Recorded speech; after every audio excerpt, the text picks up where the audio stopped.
कभी किसी ने सोचा है कि हमारी यह पृथ्वी हकीकत में किस चीज से बनी है और यह सौरमंडल में किस चीज पर टिकी हुई है, या आज हम जिस ठोस जमीन पर चल रहे हैं उसके ठीक नीचे क्या हो सकता है। साथियों, आज की इस टेक्नोलॉजी के युग में अगर हम इंसान पृथ्वी से 5 करोड़ किलोमीटर दूर मंगल ग्रह पर जा सकते हैं तो पृथ्वी के आर पार निकलने के लिए तो मात्र 12,000 किलोमीटर ही जाना है। इसके लिए पृथ्वी का सबसे गहरा गड्ढा वैज्ञानिकों द्वारा खोदा गया है, जिसका नाम है कोला सुपारी होल। इसकी गहराई 12 किलोमीटर है। लेकिन आखिर ऐसा क्या हुआ कि वैज्ञानिकों ने इस होल को मात्र 12 किलोमीटर ही खोदा और रुक गए। मैं जानता हूं कि इस तरह के सवाल आप सभी लोगों के मन में अक्सर उठते ही रहते हैं, लेकिन कभी भी आपको इस बारे में सही जवाब नहीं मिल पाता है, क्योंकि हम सबने अपने जन्म से लेकर आज तक इस धरती के बाहर की चीजें जैसे कि ऊंचे ऊंचे पहाड़ में सुंदर सुंदर झरने और तेजी से बहती हुई नदियों का ही अनुभव किया है, और हम ऐसे में जरा सा भी अंदाजा नहीं लगा सकते कि जो धरती ऊपर से इतनी सुंदर और मनमोहक दिखती है वह अंदर से कैसी होगी। खैर, आज के इस वीडियो के माध्यम से हम आप सभी लोगों को इस पृथ्वी के बिल्कुल नीचे ले जाने वाले हैं और पता लगाएंगे कि आप इस धरती के जितना नीचे जाते जाओगे उतनी नीचे आपको इसमें क्या कुछ देखने को मिल सकता है। तो चलिए अब ज्यादा देर ना करते हुए बढ़ते हैं आगे और सबसे पहले जानते हैं कि पृथ्वी के अंदर क्या है। हमारी पृथ्वी का अंदर का भाग पूरे कर लेयर्स में बना हुआ है। ट्रस्ट लिया, मेंटल लिया, आउटर को और इनर कोर। साथियों, इनमें सबसे ऊपरी लेयर यानी कि क्रेस्ट लेयर है जिस पर हम सब रहते हैं। जैसा कि बड़ी बड़ी गड्ढा दिखाई दे रहे हैं वह सभी इसी लेयर के हिस्से में मौजूद है, और पृथ्वी का सबसे गहरा गड्ढा भी इसी लेयर में मौजूद है जिसका नाम है कोला सुपारी होल। अगर आप इसके बारे में नहीं जानते तो हम आपको बता दें कि कुछ साल पहले वैज्ञानिकों ने रूस में दुनिया का सबसे गहरा गड्ढा खोदने का प्लान तैयार किया था। रूस में खोदे गए इस गड्ढे की गहराई 12 किलोमीटर और यह गड्ढा पृथ्वी के ऊपरी भाग यानी कि क्रेस्ट लेयर में ही समाप्त हो जाता है, और इस पर वैज्ञानिकों ने पूरे 20 साल तक काम किया था। यानी कि पृथ्वी को सिर्फ और सिर्फ 12 किलोमीटर ही खोदा गया।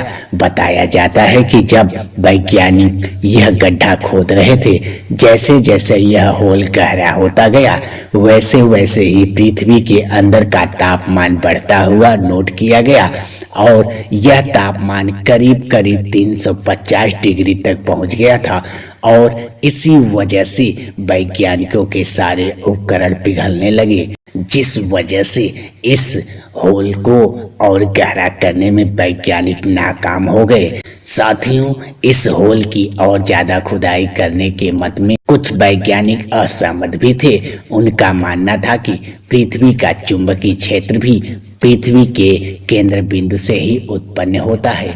अगर यह होल पृथ्वी के आर पार कर दिया गया तो हो सकता है कि पृथ्वी पर बनने वाला यह चुंबकीय क्षेत्र नष्ट हो जाए, और पृथ्वी का अपना चुंबकीय क्षेत्र खो देने से क्या होता है इस विनाश के बारे में हम सोच भी नहीं सकते।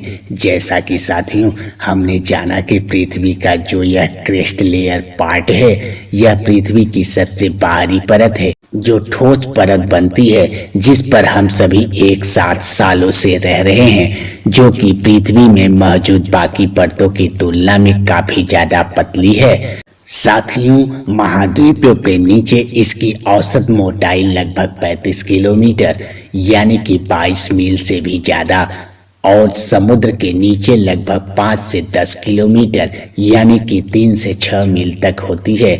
उसका टेम्परेचर 500 से 1000 डिग्री सेल्सियस तक रहता है।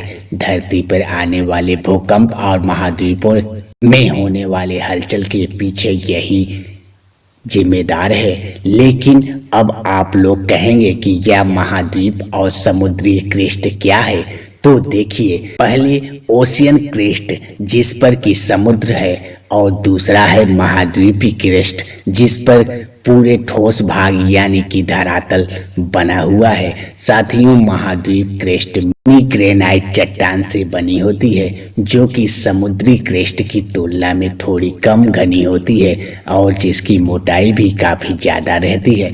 लगभग 30 से 50 किलोमीटर तक के बाद की यह महाद्वीप परत काफी पुरानी है, यानी कि अरबों साल पुरानी। वह समुद्री क्रेस्ट की बात की जाए तो देखिए, यह ऑन एंड एवरेज लगभग 7 किलोमीटर तक पतली रहती है और यह महासागरीय ट्रस्ट की तुलना में काफी नई क्रेस्ट है, जिसे आप एक ज्वालामुखी जैसे गतिविधियों से थ्रू समुद्र के बीच की चोटियों पर लगातार बनती हुई देख सकते हैं, जो कि पृथ्वी के अंदर मौजूद टेक्टोनिक प्लेटों के फिसलने के साथ फैलते ही जाती है।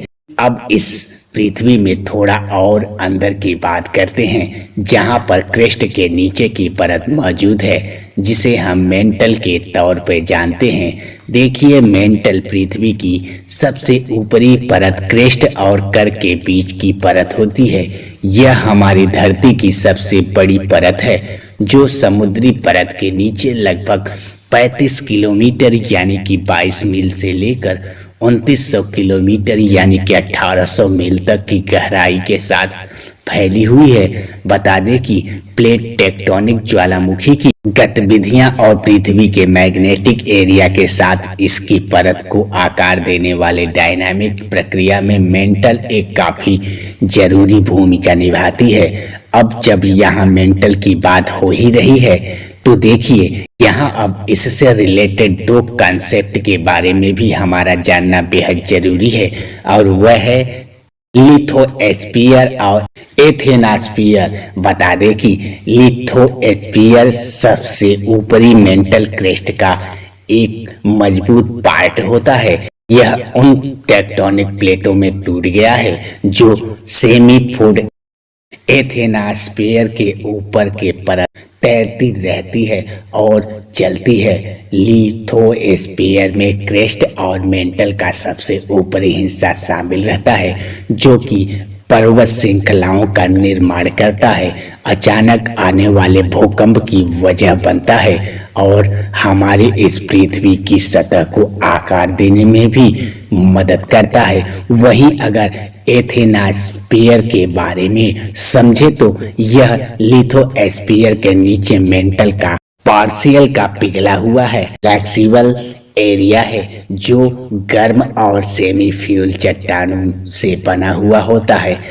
साथ ही बता दें कि पृथ्वी में मेंटल 7 के अंदर मौजूद जो टेक्टोनिक प्लेट होती है उनकी हलचल के लिए भी यही एथेनोस्फीयर इस जिम्मेदार होते हैं। अब पृथ्वी के और अंदर जाकर इसकी सबसे आखिरी परत पर पहुंचने की, जिसे हम कर के रूप में जानते हैं। देखिए, पृथ्वी कर हमारे प्लेटनेट की सबसे गहरी और अंदरूनी परत है जो मेंटल के ठीक नीचे होती है।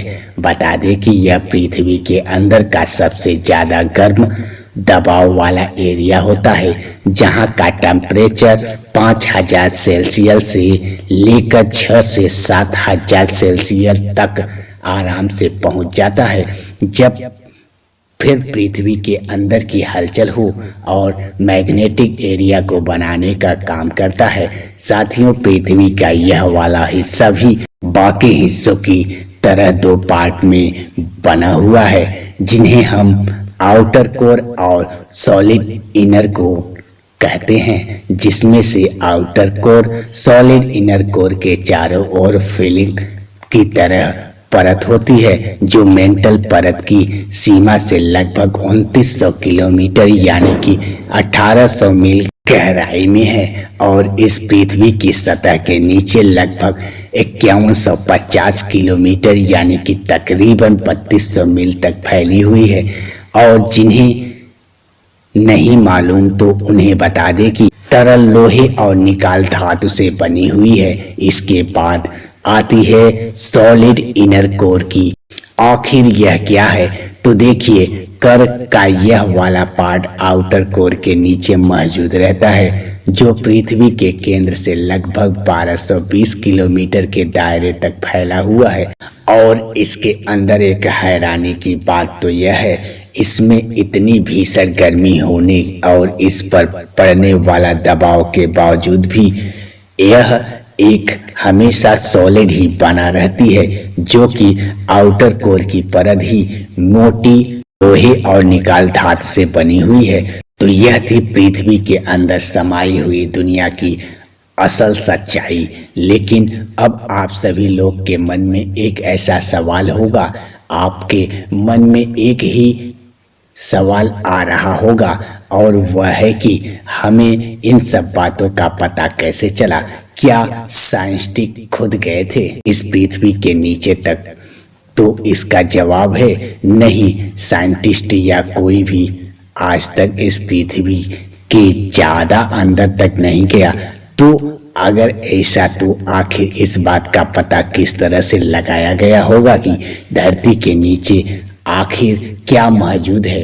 तो साथियों, इसके बारे में पता लगाने के लिए साइंटिस्ट ने एक मेथड का प्रयोग किया था जिसे सीमेक्स वेव मेथड के तौर पर जाना जाता है। सीमेक्स वेव कुछ इस तरह की वाइब्रेशन होती है जो कि ज्वालामुखी के विस्फोट और दूसरी जियोलॉजिक घटनाओं के दौरान बनने वाली एनर्जी की वजह से पृथ्वी के अंदर आगे बढ़ती है।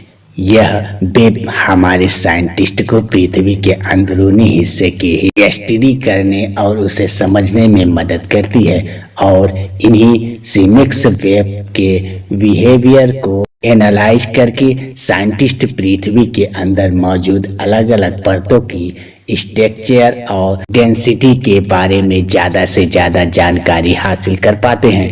तो बस यह थी आज की पूरी वीडियो जिसमें हमने समझा कि असल में हमारी इस पृथ्वी के अंदर क्या है।